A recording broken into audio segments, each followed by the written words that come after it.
Hey, what's up, everybody? BDF 44 coming at you with another video. All right, let me turn on the fan just for a second for audio effect. It's too quiet in here. But anyway, I wanted to come here and vent again. I guess I can call this Therapy Session 32. Um, you would think I'd be more frustrated about the car. That's not what's bothering me as much. It's just how I got to this place that you have to really ponder. When you get to a space where things are falling apart, you run out of everything. You've made choices. For me, it's like the one thing that I did in this situation as it pertains to my finances was try to hold on to my shares throughout the ups and downs, right? Because I know that's what I'm supposed to do as an ape. And I don't regret that. I think it's what should be done. But everybody, every sane mind, every person who you listen to, even the ones who are the most important apes, always say diversify. And when I say important, I'm meaning the most prominent names that are out there speaking. But diversify as it pertains to making sure that you're comfortable with your position, and take care of your home. Take care of what you need. Make sure you have a roof over your head. Do all those things. I didn't do that. I made sure I threw all my money in AMC and hoped for the best and kept it there because I stayed true to the rules, to the detriment of myself and the circumstances around me. And I have put myself through so much mismanaging that process. So much unnecessary stress and pain and drama. It was one thing for me to not want to work. Still trying to sort through that, to be honest with you. Not coming up with a whole lot. I'll be forced outside, but I don't think that's the best way to even approach the conversation from here. Talking about what my mental state is when thinking about having to go through that process. It's not constructive words, but you can imagine it's not positive. And it's like, that's not a space of rationale. I know that. I know this isn't a real problem. That's the part that continues to be present. And I don't think it's constructive for me as well. I don't think that's productive as well, to be aware of how illogical and self-destructive the behavior is, and to have a notion, the belief in myself, my consciousness feels as if it doesn't want things to fall apart. You see what I'm saying? Not only does it feel as if it doesn't want things to fall apart, but I also feel that it's unwise to do it the way I'm doing it. I actually believe in stopping the bleeding, as I always talk about in sports. When something's going wrong, you stop it. There's no actual confusion. Something is awry. That's basically what it comes down to. And I've always been aware of this to some degree. I've always tried to express this to my mother. You know what I mean? I've always tried to stay in a space of mind where I never let myself think fully that what I'm doing is okay or right for myself. Never. I always have it in my head that I'm not doing the right thing, or that in being this way, it can be detrimental to myself. That's an awareness that's always present. A circle of thought to where you have desire to stay safe in your safe space, which is isolation. Speaking of my own perspective, I'm giving you stay in your space of isolation. It makes you comfortable. You can stay in that space because it allows you to express yourself without being judged. And for some reason, that takes priority over life itself. And even worse, it takes precedence over being helpful to others, being present in the lives of others, for which I pride myself in being someone who strives to be unselfish. I fail drastically in that, not because my heart is not in the right place, but because my mind forces me into a space where I'm constantly looking at how to keep myself comfortable as opposed to how to help others with my presence or with, whatever, just being there in whatever they may provide in conversation. But I always tell myself that I'm holding my shares because I want to help other people. I always put it in my heart every day in prayer to focus on others and to pray for others. And it's because of this selfishness. It's not a denial of such. It's because I know I am. But I want to not be, I think. I do. But then the behavior of myself tells me I want things to stay exactly the way they are. So the question is, do I want to feel poorly about myself? Am I looking to feel poorly about myself? Is that a comfort zone? A space of unhappiness? Is something that makes me feel myself, possibly, since I've never really experienced the confidence that others have in some cases? Not confidence as it pertains to what I'm capable of doing, or obviously my appearance. I don't care about those things very much these days as I did when I was a child. But more so just my perspective on being judged by others, or the uncertainty, I guess, of how to be in the presence of others while still being who I perceive to be myself. A very lost version of myself, obviously, in the presence of others, because I have to pretend that these realities aren't necessarily the case in the present. That I'm fine, basically. I'm with y'all. Hey, I'm good. And usually, because of the other people's energy, I am fine in their presence.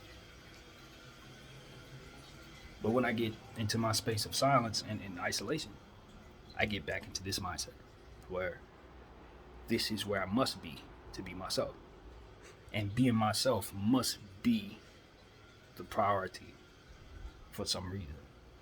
Being comfortable in that comfort zone. And look, the wisdom of knowing that stepping out of your comfort zone brings the best fruit.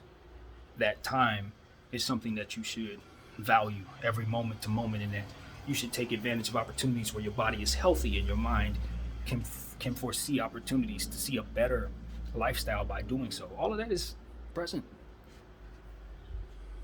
The notion that I better take advantage of the fact that I'm the age I am because I can't start a family. If I continue this for another 20 years, 30 years, I won't be in a position to do right for that. All of that's true. And I'm aware of it all. That's, I guess, the most difficult part about it. You name a cliche, I can give it right to you. I got all of them. I got all of the wisdom. Why I should do things differently, why others shouldn't follow me, all of that is present. That's why I'm trying to figure out if there's a way to change, of course. But then the notion that I want to change isn't real because I'm comfortable. Right now, I'm in my space of peace. Even though I'm on this camera talking to you, the wide public, whomever, wherever, at any time in the future, and I'm aware of that, immortalized in the moment, the reality is the moment I'm in is the most comfortable space for me. Because I can walk around here and do this very thing without feeling whatever it is that I feel if I were to try to be this way in front of you.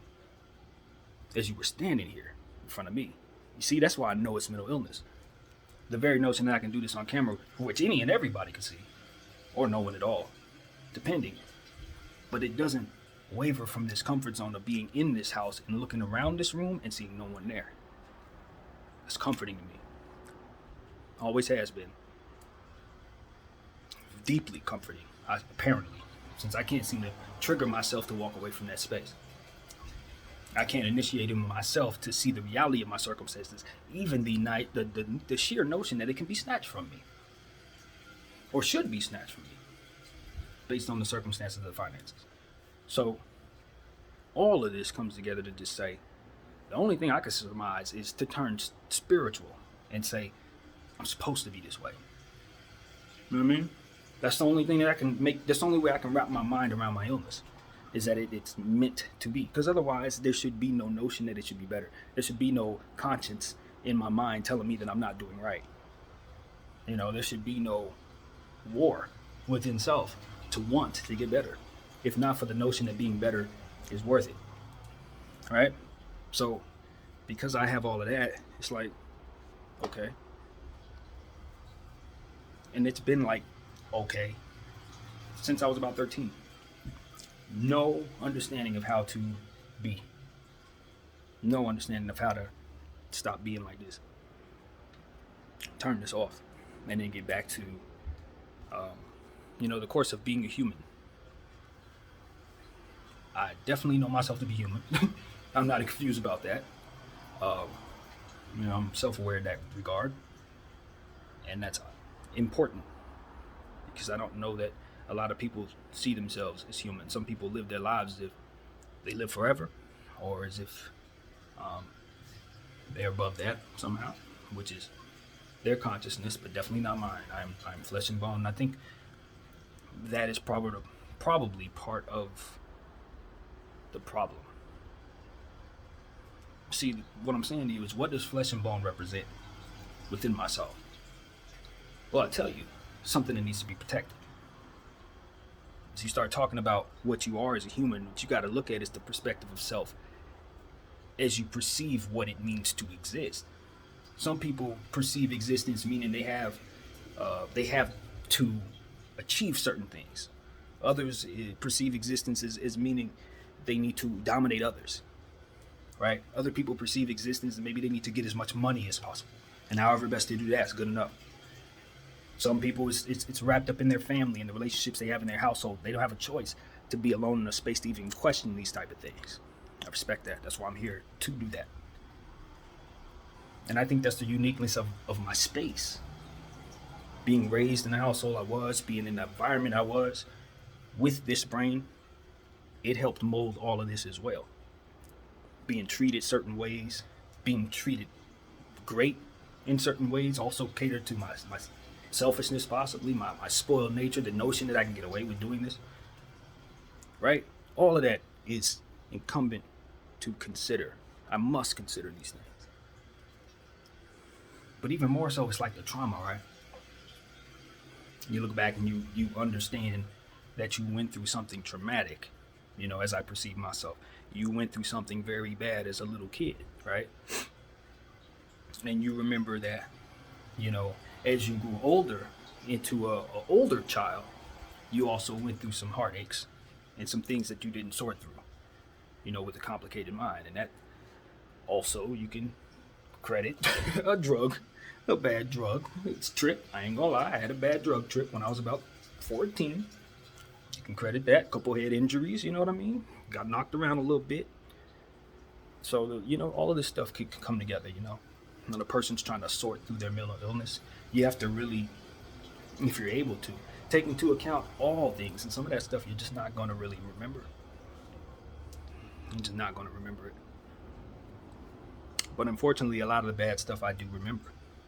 It's very vivid, especially the stuff that happened when I was really little, that I will not get into right now.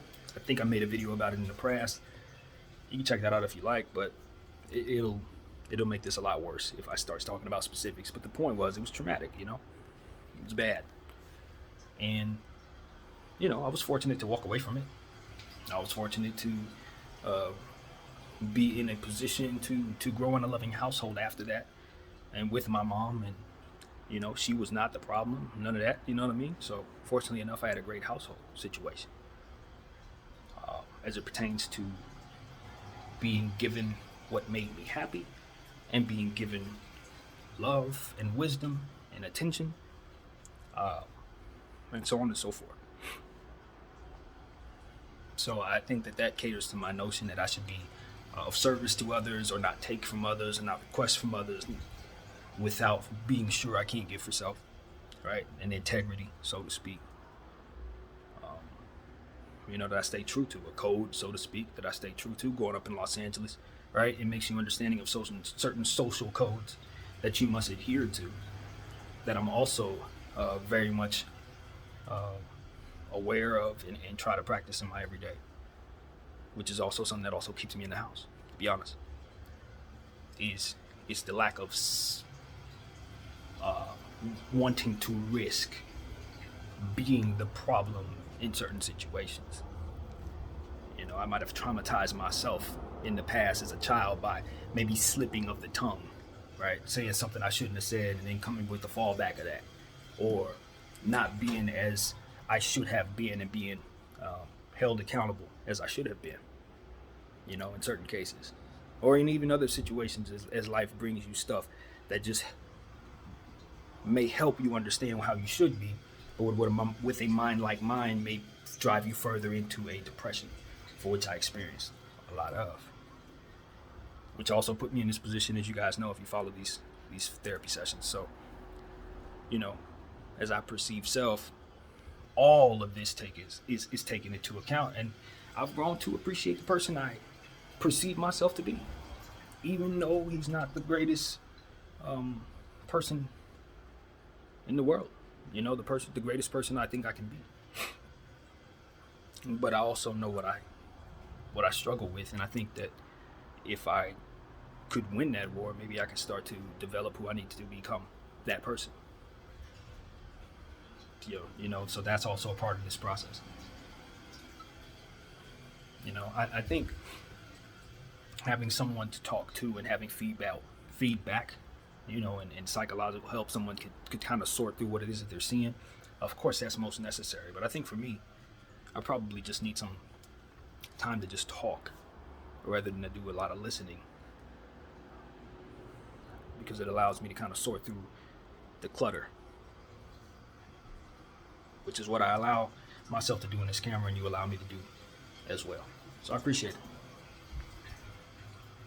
But all in all, man, you know, I've said all of this nonsense to try to convey in the camera that I'm very aware, but not in control. Because if I were in control, I would already be out there. This would have never happened. And I would have more shares of AMC because I'd be working to make sure that they come back in. Because that's what motivated me to stay in the position I was in longer than my mind actually could handle. That's what put me here. That's what ultimately was the straw that broke the camel's back. It was working. It was working. Trying my best to force myself to do something that I didn't want to do when I've spent my entire life shielding myself from doing the things that I didn't want to do. It created a stress that was far more crucial than anything I could handle at the time. Or at least I felt that way and shut down because of it. You know? Just shut down completely. Just like I did as a child. Same thing I did many times in circumstances where I felt extreme stress. I stop. I retreat. And as a child, I wasn't as productive in those circumstances. Even though, honestly, I spent so much time, dealing with music and kind of, recording music videos and really studying stuff that way, just kind of allowing that to absorb into my spirit. To now, I know that it helped me greatly in the things that I love to do today. You know, my musical ear is a certain way because I spent more time doing that in my development stages than I did learning what others were learning in school. You know, so it allowed me to cultivate my ear. It allowed me to cultivate my wordplay because I wrote a little bit while I was at home. Even though I wasn't in school, I had the gift of being able to write, so I got better at that. You know, that's the truth about it. So even though I wasn't as productive in terms of taking care of my body and playing a lot of video games, a lot of bullcrap, there were still some times where I spent my days doing things that ultimately helped me today. So it wasn't all bad, but it was mostly bad. A lot of those hours of video games. That's kind of why I don't play video games right now. Add that to the fact that I can't see myself paying for Wi-Fi right now anyway. But, it's helped me a lot not playing video games because it had allowed me to focus more on the channel, do the more of the art that I love to do, things that I've learned I love to do. So, This is what it is, man. This is life for me. At least it is at this point. And it's so very important to me that I still hold back some because I know I'm talking to someone. You know what I mean? I'm trying to. If I were free speak, I probably wouldn't be considering certain things, triggering things that may not be best for your eardrums. So I try to be considerate, man. That's the one thing that I think I can pride myself in saying. Whether I choose to, protect myself in certain moments or choose to put myself out there in the red, so to speak, as it pertains to my mind, I always try to be considerate of others, even with my absence. In other words, I've been away from all of my friends. So if they don't think I'm a friend, it's cool. I definitely have love for them, but I haven't been around. So whatever they feel toward me, if they feel standoffish or if family members don't know what to think of me and all of that is something that I believe I receive in just. I don't think I deserve to know what's going on or none of that. I think the sad thing is that it's not my heart that keeps me away from these people. That's the part that's really sad. It's not because I don't like being around them or they've annoyed me or something happened, and never has been like that. Never has. I've been very fortunate to have good people around me. People that I've been able to trust. People that have helped me through the worst times of my life. And you would think that because of who I believe myself to be, I would try to reciprocate that energy. But what takes precedent?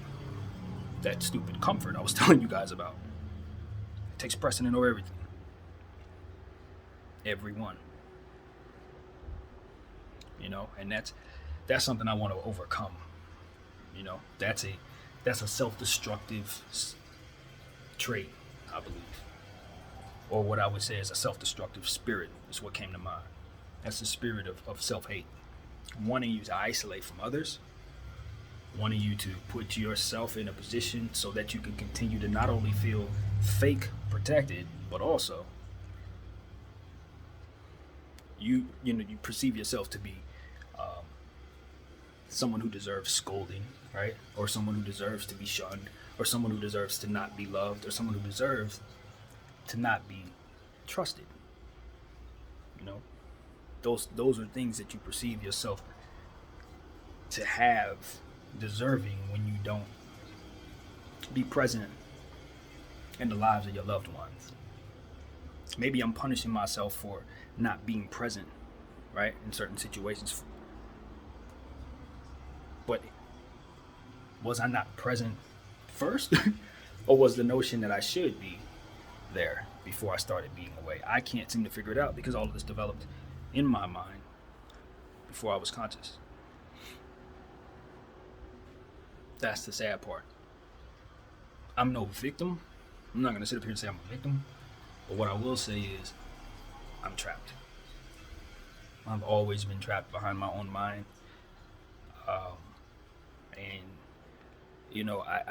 I continue to strive forward being this way and living because I think that,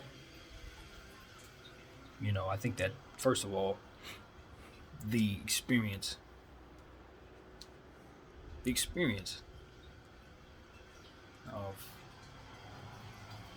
of leaving the earth probably won't be one worth desiring, to say the least. I don't think I'd enjoy dying, I guess is what I'm saying.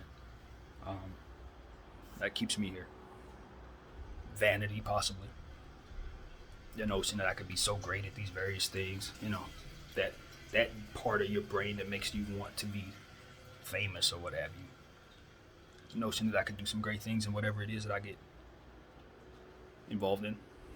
It's that vanity, that type of crap. Self-exhaustion keeps me alive.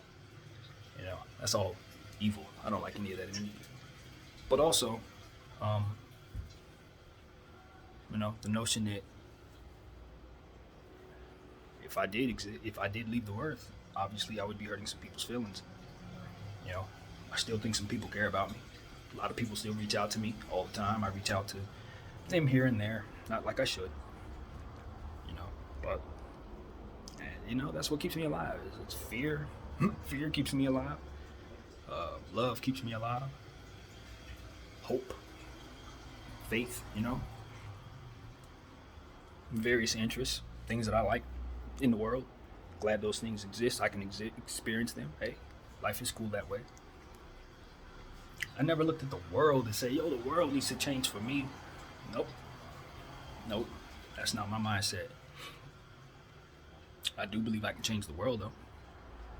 Maybe not in the ways that people say they can do it. Like, I can't move mountains.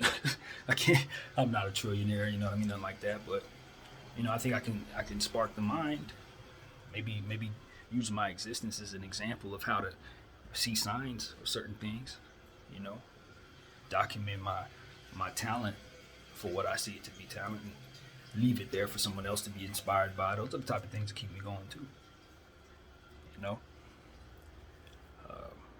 So, I like things. I like basketball. I like music. Stuff. Just like everybody else.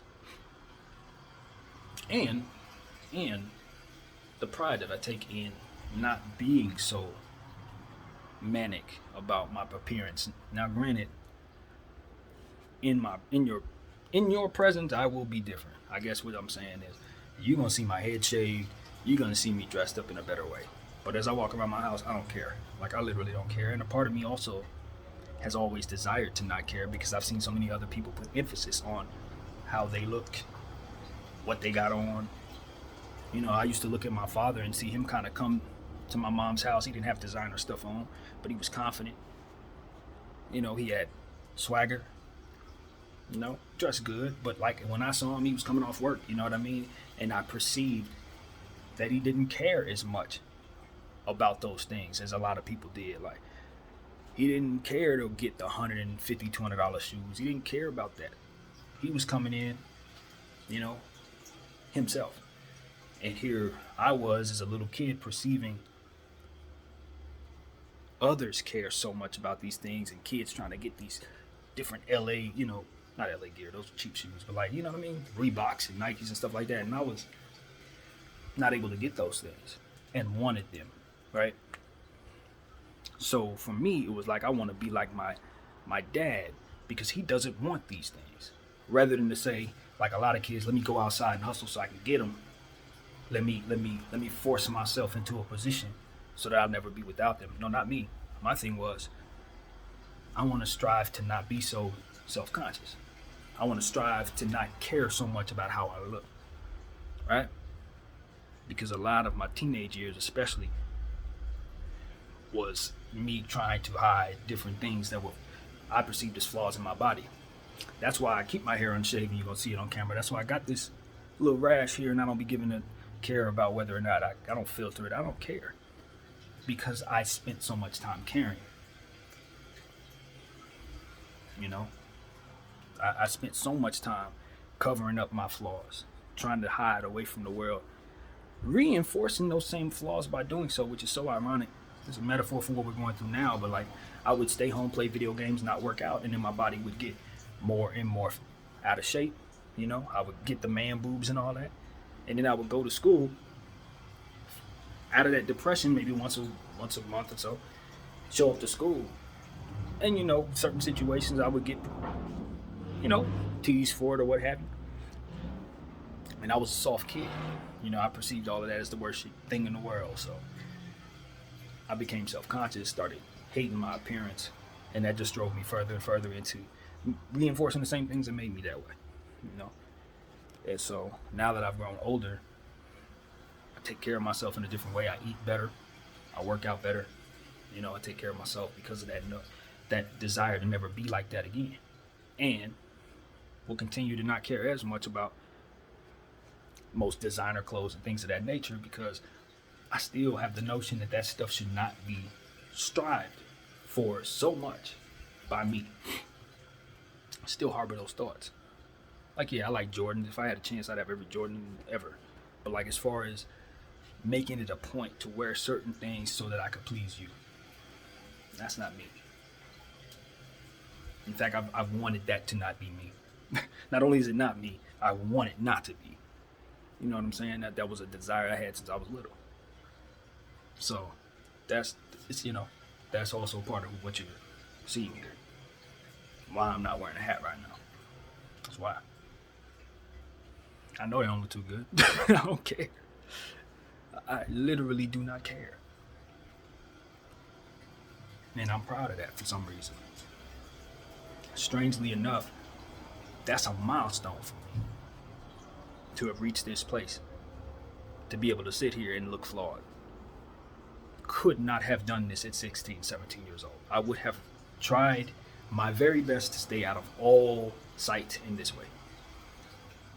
I would have. And in doing so, if I could see myself as a child, seeing myself doing this, I would be trying to take the phone from me, turn this off, and delete it. That's how serious it was. I would fight me to keep me from doing this. So you see, it's very important that I keep doing it this way. It's a win, believe it or not. And that's how messed up, my head has been. That's how real it's been, these mental concerns. So it's no surprise that my car got taken this morning. You see what I'm saying? You could foresee this if you were watching the behavior of the child. Back in 1990, whatever the hell, 5, because I'm old. Yeah, you could see where he would find himself in a situation like this. And, I just want to put myself in a position, even in this space, even with all this, I want to put myself in a position where I can be of service to people like me or to my own family or whomever, so that I can give to others or provide for others what was not given to me. And that's a cliche thing that everybody's on. I think a lot of times when they go without, they want, if they have a certain type of upbringing, they want to give to others. It's not a unique thing, but that's what I feel, That's also something that keeps me going. Is this crazy belief in my talents that if I'm exposed in the right way, especially as it pertains to the music and, the basketball talk, I'll be pretty successful, I believe. I really know myself to be very unique in terms of my ear. I know that. And the scary thing is, I don't know. I think the scary thing about it is the confidence itself. I think that's the scary part of it. Mm-hmm. And I'm almost ashamed to tell you how good I believe myself to be. But it's the truth. There's wild confidence there underneath all of the weakness and flaw. It's like, you can picture me, I'm like a person with the outside. I feel like there's not a lot of strength there. You get all the way into the deepest part of me, and I'm steel. Complete and utter steel. It's like everything on the outside, all of the covering, all of it, it's weak. It's cotton. A lot of this, it's cotton. But inside, that thing that keeps me standing still is immovable. It's the same thing that works against me. It's the same thing that inspires my art. It's the same thing that allows me to speak the way that I do about basketball. It's the same thing. All of it it encompasses one single being. And managing it has been impossible. But if I ever get in a position where I can have all of my tools, all of the things that I need to make me my best, I think I would be at my best. I could work some really, really incredible things out. So I guess there's balance, There's no hate here, I guess is what I can say for myself. I don't hate myself. I grew up hating myself, not believing in myself, not knowing what I could do. None of that's the case now. All that's left for me to do is overcome this, because the confidence and all that is there. So, yeah, man. I think it was helpful. Sometimes you just need to confess your own self, whatever is true. And I hope that I inspired you to do that. And I hope you didn't sit through all of this. But if you did, I hope you took from it what I intended. Not to be too too high on myself or too low on myself. Not to lie to you, not to overshare. Just to be present and describe it, and to tell you what I've been through as it pertains to how I've seen myself as best I could, articulate it as best I could. But know that it's much more complicated than even I was able to describe, and certain aspects of it are just not meant to be told, unfortunately. Transparency. It can only go so far, because then you start telling other people's business. Then you start peering into the deepest part of your souls and parts of yourself that you haven't actually sorted through. All right? Still incomplete understanding. So you can't share all of that. It's just not, I don't get it yet. Right? But the stuff I can say I get, I gave. My name is BDF 44. Thank y'all for watching. I'm out.